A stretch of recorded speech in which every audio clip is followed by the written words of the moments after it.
Welcome to the most forward-thinking, inspirational podcast in this reality. The show designed to challenge everything we've been taught.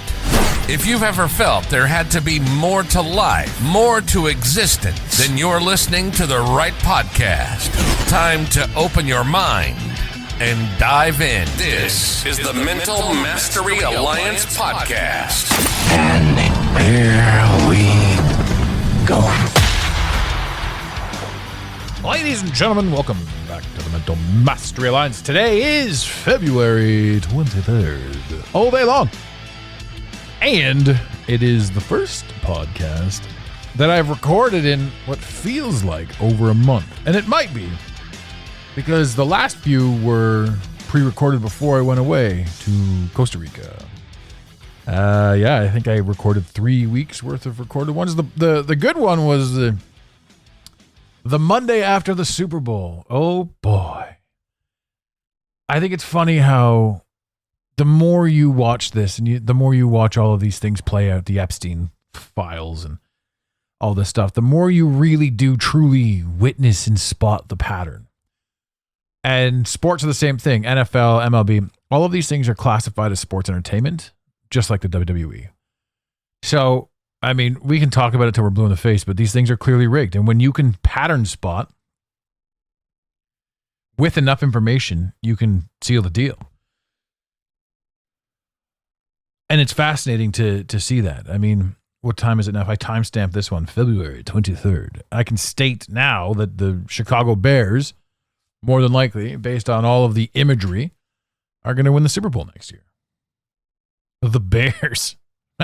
To all my Chicago friends, enjoy that.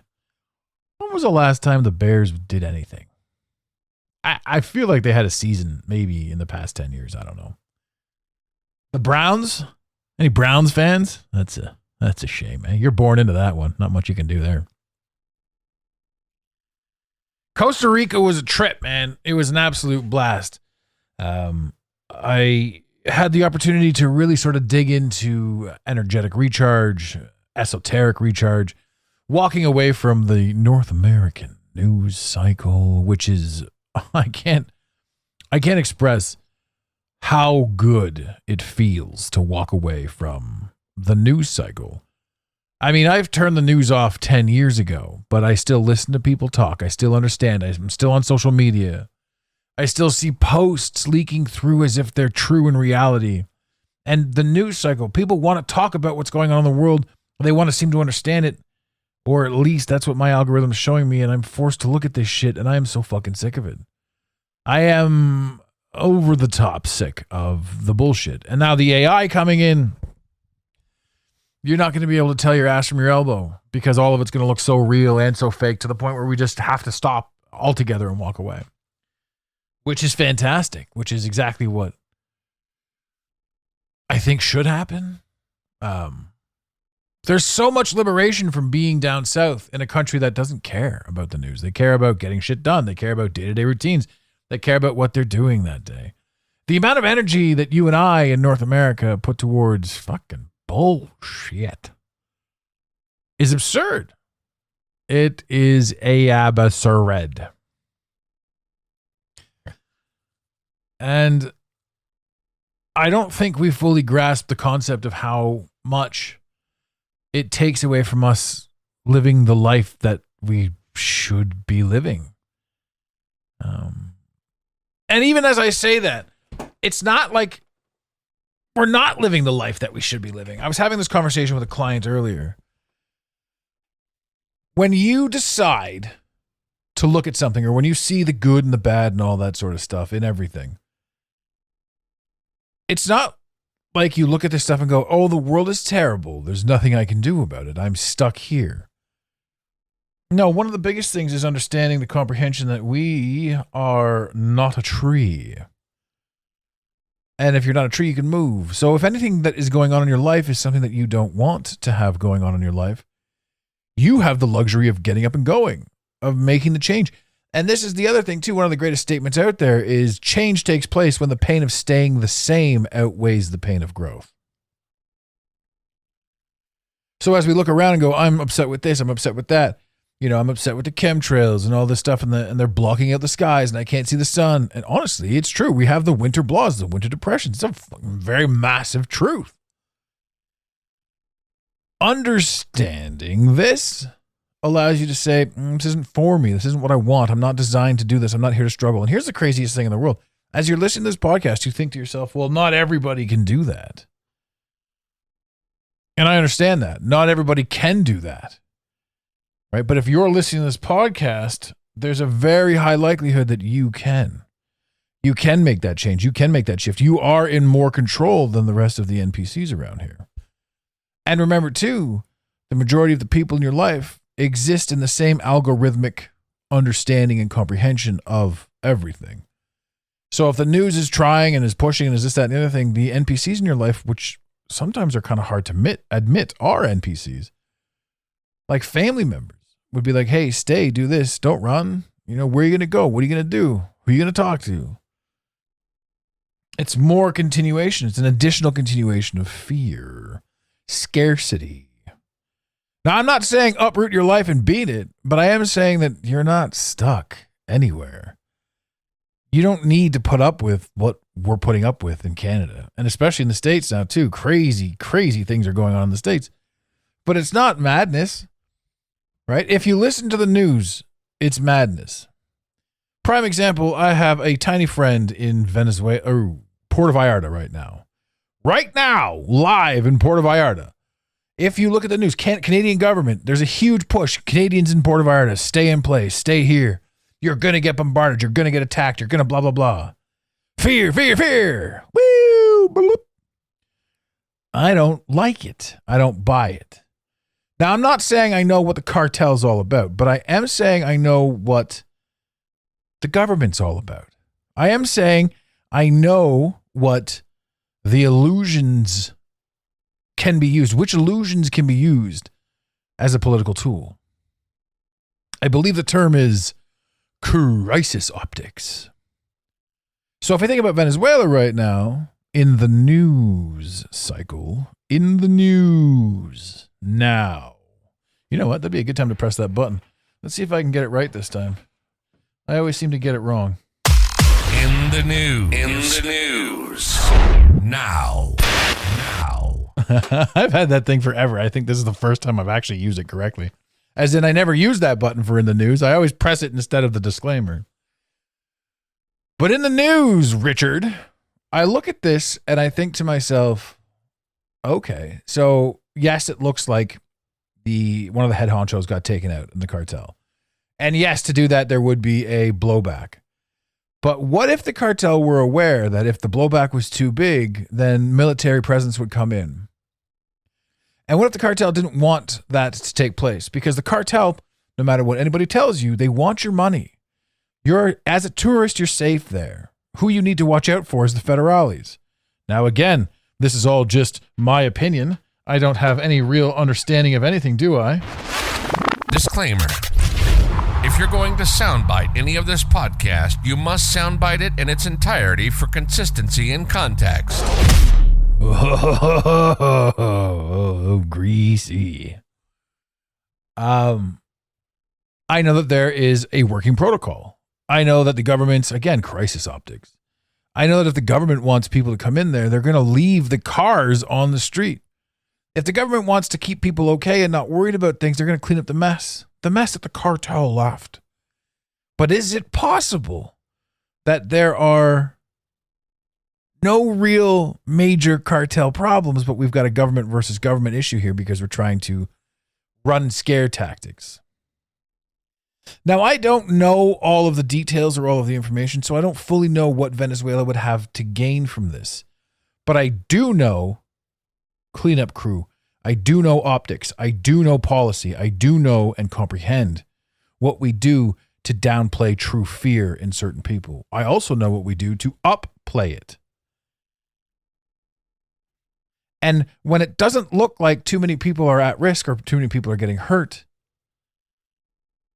there's a fancy little algorithm that takes place there. So you create the problem, and then you create an even bigger problem. and then you hope for the result of American invasion. I'm still doing some research on this, and I still want to figure this out. And maybe I'll pop on a little bit later this week with a short once I've concluded it. But this, to me, again, no answers. I have no answers. I just have a lot of questions. Like I said, I have friends down there filming this, and it does not line up with the fear-mongering going on. So, as we address this and as we talk about these things and as we understand and comprehend these things, what else is going on right now? The Olympics are going on. Total distraction. America, Canada, gold medals. Right? What's happening during the Olympics? What's the biggest thing that takes place during the Olympics? The biggest distraction. All the people are paying attention to something else. All the people are pouring their essence into this. You are getting my attention. What's really going on? The Epstein files are doing their thing. Prince Andrew got arrested. We've got one arrest. It should be a cavalcade. It should just collapse consistently from here on out.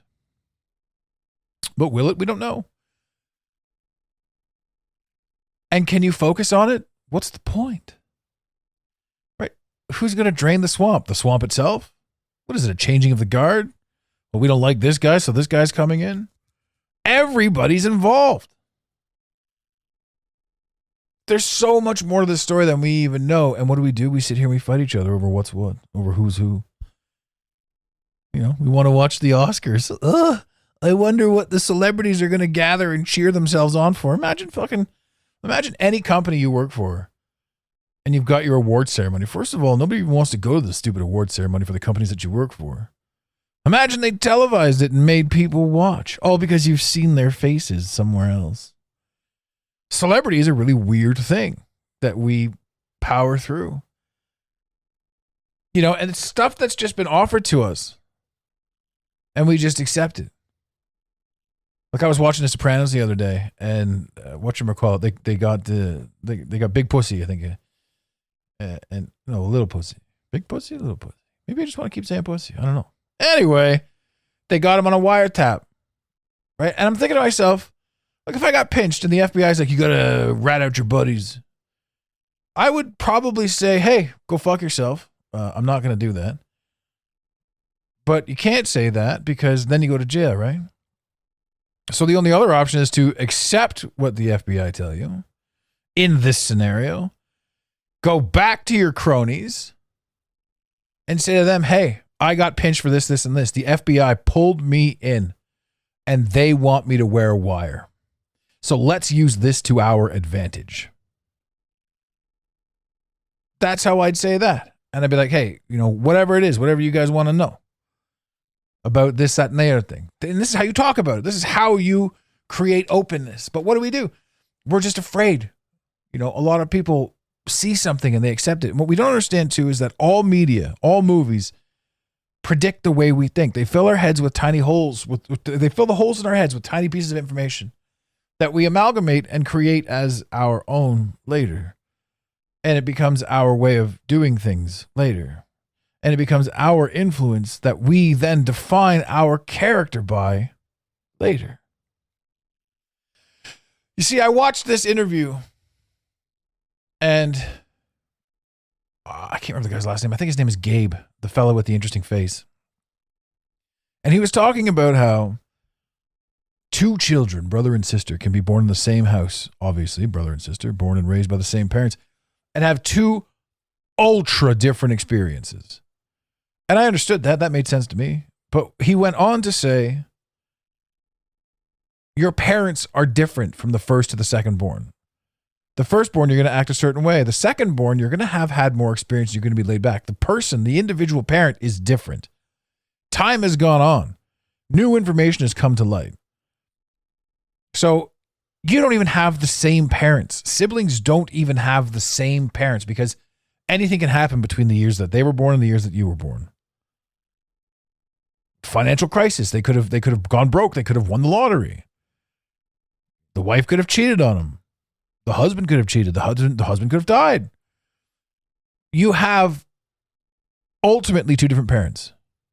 And it's not like the one parent is going to do the same thing to both kids because on top of two different parents, two different experiences, the fact that that one individual parent has grown exponentially since the difference between the birth of the two of you.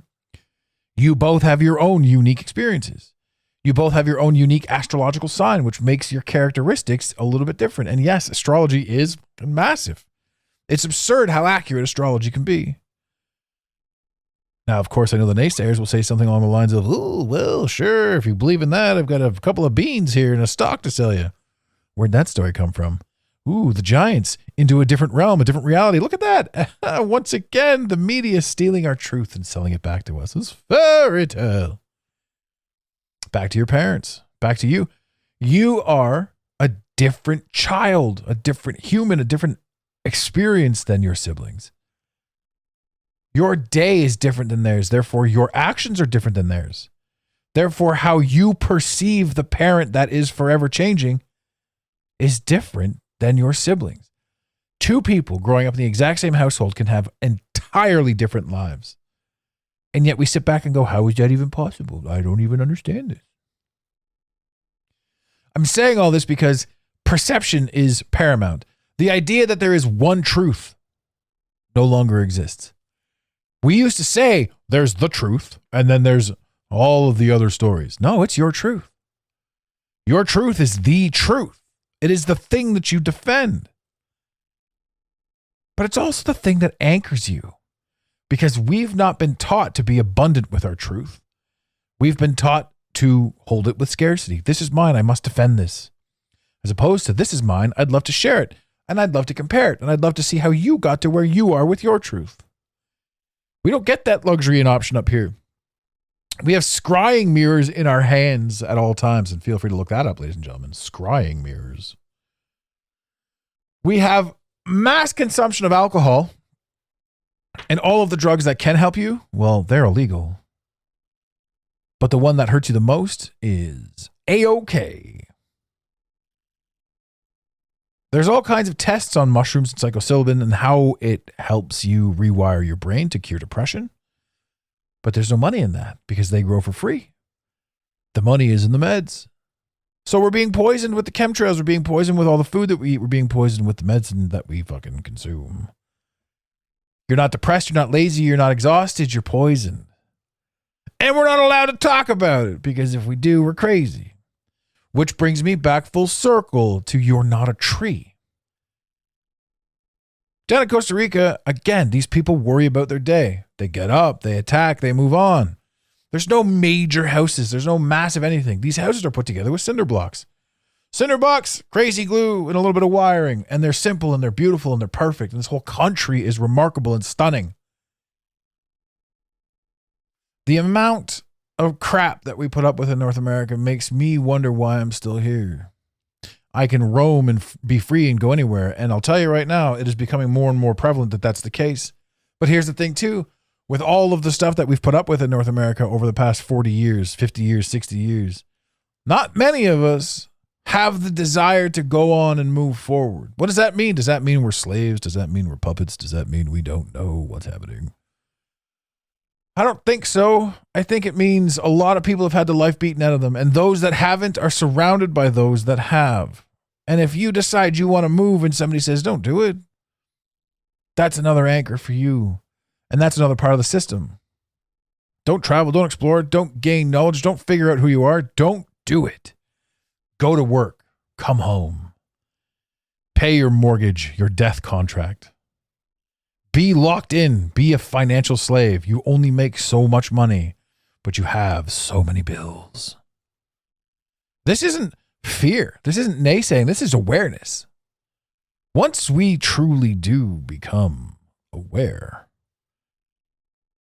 the ability to achieve anything becomes inevitable. I saw a clip, and I'll leave you with this. I saw a clip, and people are talking about it now, and it was like all first world nations realized that after they saw hundreds of thousands of men tearing it up at the Limp Bizkit concert, all of that music stopped. This was the last time this thing was going on.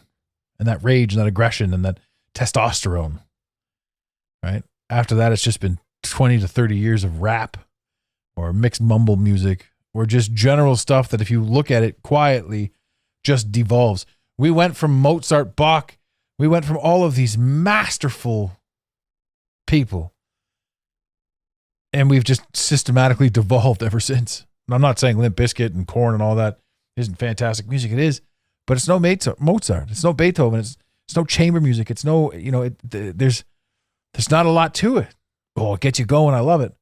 Right? But, I mean, there was a lot of fun in the 80s, too. That synth pop was great. The 70s had just amazing tunes. The 60s were a lot of fun. Right? The 50s, fantastic. And what do we get now? What can anyone tell me what we're listening to in 2025? Wow. I don't know. Taylor Swift? What the fuck? I don't know. So I say all this because the more you understand that we're being intentionally controlled, the more you can back away from it. Revolution and anarchy does not mean rising up and fighting. It means walking away from fear and scarcity that they keep berating us with. The story going on in Puerto Vallarta is not quite the same as the news. The story that took place, the truckers in Ottawa, was a joke. Every single thing that you see on the media, even in social media, even in podcasts, all of it, once it's created, is sent to you in a certain way. This is another reason why we're not promoted. This show isn't promoted because we don't necessarily talk fear. We take the fear narrative and we dissect it, but this doesn't get shared out. If you love this show, if you love these ideas and these concepts, please share our show out.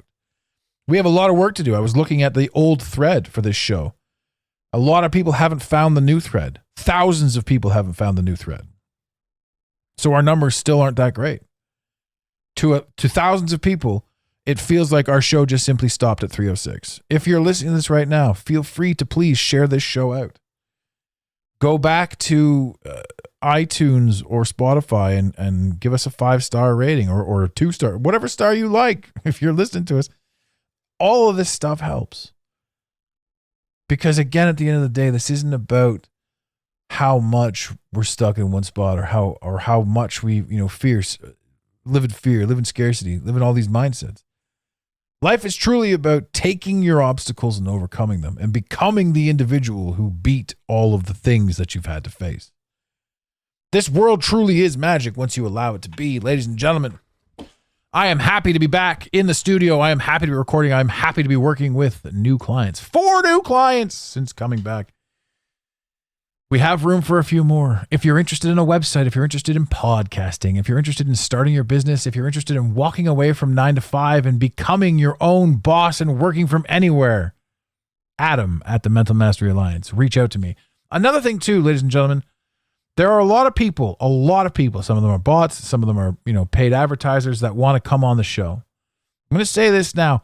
If you guys want to come on the show and you want me to believe that you want to come on the show and you're not just a bot, take a screenshot of you rating our show or making a comment and then send me your message.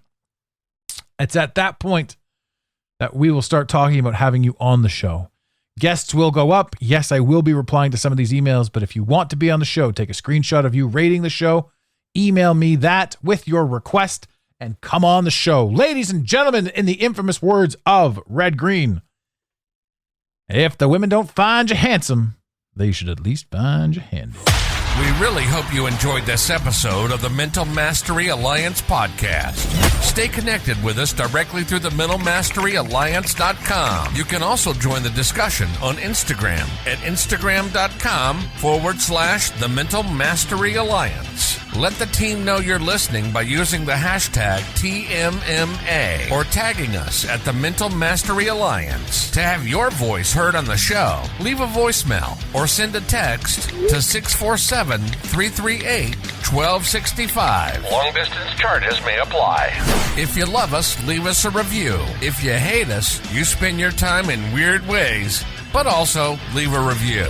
Every review on iTunes tickles the algorithm, helping us grow. Until next time, unity over division. This concludes the most surreal portion of your day. You got it, Pontiac.